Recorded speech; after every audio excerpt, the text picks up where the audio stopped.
Kali ini saya memperkenalkan buku yang saya tulis dengan berjudul Strategi Misi Paulus.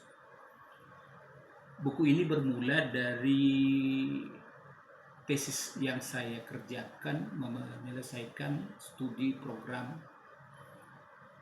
S2 yang saya dapatkan di Tiga Batu.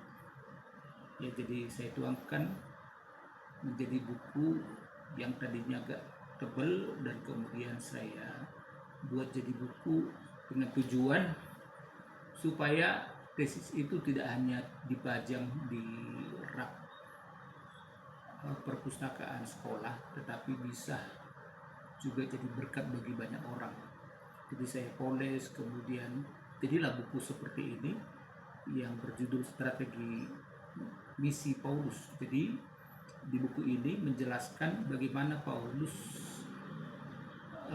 dalam mengabarkan Injil, strategi-strategi yang dia gunakan dalam pemberitaan Injil. Ada salah satu strateginya adalah boleh disebut kontekstual. Jadi ada salah satu tulisannya di Korintus, jika dia memberitakan Injil kepada seorang, dia memberitakannya seperti kepada orang, misalnya kepada orang Yunani, maka dia seperti orang Yunani. Kalau dia kepada non-Yahudi, dia akan melakukan itu seperti kepada orang non-Yahudi. Jadi pendekatannya seperti demikian, pendekatan dengan konteks budaya, tanpa mengesampingkan Injil. Tentunya tidak mengesampingkan berita utamanya, yaitu tentang Yesus adalah juru selamat. Jadi sangat memberkati buku ini. Ini bagian khusus misiologi. Kebetulan saya di bidang misi saat itu menempuh studi S2, sehingga saya tuangkanlah buku ini. Buku ini uraiannya diawali dengan pendahuluan, baru kemudian pengertian misi, kemudian yang ketiga misi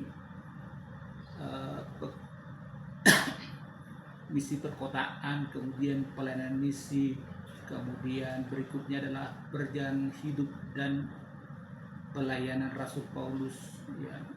Kemudian mengenal kota Korintus, karena saya dasari dari surat Korintus. Kemudian pelayanan lintas budaya dan kontekstualisasi. Kemudian perlengkapan dalam pelayanan misi, baru di akhir dengan penutup. Jadi intinya ada strategi yang dipakai oleh Paulus sehingga pemberitaannya boleh lancar dan banyak jiwa-jiwa yang dimenangkan, sehingga dia juga menulis